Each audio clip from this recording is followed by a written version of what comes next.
Hello guys, আসসালামু আলাইকুম। এবার আমি কালুর সেই ধান ক্ষেত দেখাবো। কালু কেন এত কাইল্যা, কাইল্যা জন্মের কাইল্যা কালু, এই জন্য কালুর ধান গাছটা কেন এত কাইল্যা, এই জন্য আমি এটা দেখাবো। এই দেখেন ধান ক্ষেত, এই জমিটি ছিল সম্পূর্ণ যাইয়া এককালে কৃষিবাতি ছিল না, সম্পূর্ণ খোলা ছিল, কোনো ফসল চাষবাস করতো না। এখানে কালু আইসা চাষাবাদ করতো। তারপরে রৌদে পুইরিয়া কাল্য এখানে ধান গাছ লাগাইছে। এই ধান থেকে কালু ভাত খায়, ভাত পায় এই ধান থেকে। ওই ধানের বীজ মেশিনে ভাঙিয়ে তারপর চাল বের করে ওই চাল থেকে কালু ভাত খায়। কাল্লুর বাগান, এই কাল্লুর বাগান কত সুন্দর দেখেন তো। কিরে কালু, তুই কস কি? এবার কাল্লুরে লইয়া যাবো কাল্লুর দর্শনীয় স্থান, যেখানে সম্পূর্ণ জায়গায় কাল্লু একলা একলা ধান লাগাইছে। আপনারা একটু কাল্লুর লগে হেল্প করলে আরো কাল্লুরা একটু কাল্যা কম হইতে। কাল্লু এত কাল্যা যে আমার ভিডিওর মধ্যে খালি কাল্যা করে সবাই। কাল্লুরে আজকে কইয়া দেবো ঠিকঠাক ভাবে তুই দাঁত মাজিস, কারণ কাল্লু একটু দাঁত কম মাজে। বেন্যাকালে ওইটাই দৌড় দেয় কোলার মধ্যে দৌড় দিয়ে এই বীজ উড়াইয়া এই ধান গাছ রোপণ করে। দৃশ্যটা কিন্তু ওয়াও।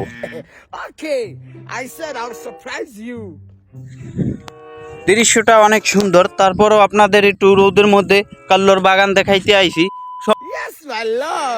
সম্পূর্ণ এলাকাটাই মানে এখন বর্তমান অবস্থায় ধানের বীজ দিয়ে মানে রোপণ করা। এখন কাল্লুরে না জানাই আপনাকে কাল্লুর জমি দেখাইতে আইছি।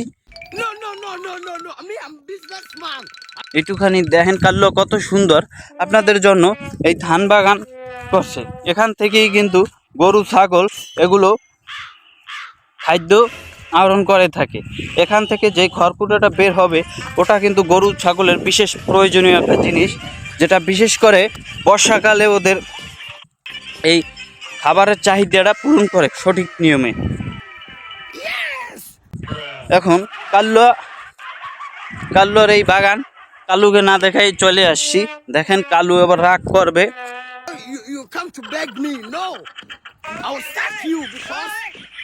কিরে কালু, তোর খবর কি? তোর বাগানে চলে আসছি, তুই একটু আমার সাথে আইলে হয়তো।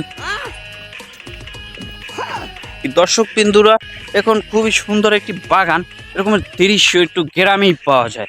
তার সাথে সাথে কাল্লু মাঝে মধ্যে আইয়া পড়ে, মাঝে মধ্যে কাল্লু আইয়ে মা শুরু করে দেয়, চুমাচুমি শুরু করে দেয়, যেটা একদমই ভালো লাগে না।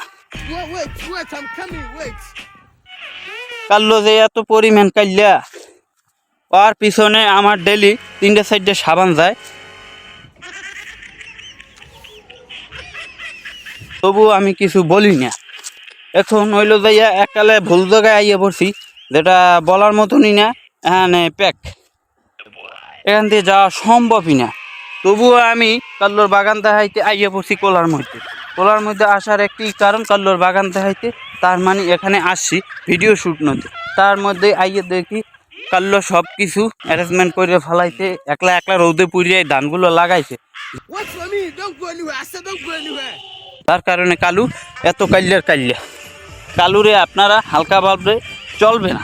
দেখুন কত সুন্দর, এটা একটা দেখার মতো জিনিস, না দেখলেই ওয়াও ভিউটা মিস করবেন। খুব সুন্দর একটা ভিডিও। এখন কাল্লু যে এই এত কিছু করছে, কাল্লুর জন্য আপনারা কি করছে? কাল্লু ধান রোপণ করে, বীজ রোপণ করে, এখান থেকে চাষাবাদ করে মানুষের জন্য। এই যে দেখেন, যার কারণে কাল্লু এত কাল্যা। এখন একটাই প্রশ্ন, এই টোটাল জমিটা কি সুন্দর হয়েছে সবাই একটু কমেন্টসের মাধ্যমে জানিয়ে দিবেন। এবং যদি ভালো লেগে থাকে গ্রামের প্রকৃতি, অবশ্যই ভিডিওটা শেয়ার করে দেবেন। শেয়ার করে দিতে কিন্তু ভুলবেন না। রোদে পুড়ে ভিডিও বানাতে খুব কষ্টই লাগে মনে হচ্ছে, তবুও কালুর জমি কাল্যাড়ার জমি, তাহলে আমি কিলিকা ভিডিও করবো না। কালুরে আমি কল করবো, মানে কাল্লু যাক, সমস্যা নাই। আপনাদের বলছি ভিডিওটা কেমন লাগছে একটু ঘুরিয়ে দেখাই চলুন। এই যে একটু ওয়াও ভিডিওটা দেখাই, আমার একটু কলাটা থাকুক, আপনাকে সব কিছু দেখতে পারলেই হইব। এই যে ওয়া ওয়াও ভিউ, খুবই সুন্দর, খুব দর্শনীয় একটা জায়গা দেখার মতো। পিসের ব্যাকগ্রাউন্ডটা তো পুরো ওয়াও, Beautiful. চিলিক মারে পুরো চোখের ভিতরে। কিচ্ছু করার নাই, এখন বাসায় চলে যাব। খুব দুপুরবেলা রোদের মধ্যে আছি কাল্লুর বর্তমান জায়গাটা দেখাইতে। অনেক দিন হয়ে গেল লং ভিডিও ছাড়ি না, এই জন্য আজকে একটা লং ভিডিও শ্যুট নিলাম। তবু জানাইবেন ওয়া ওয়াও ভিউ কত সুন্দর।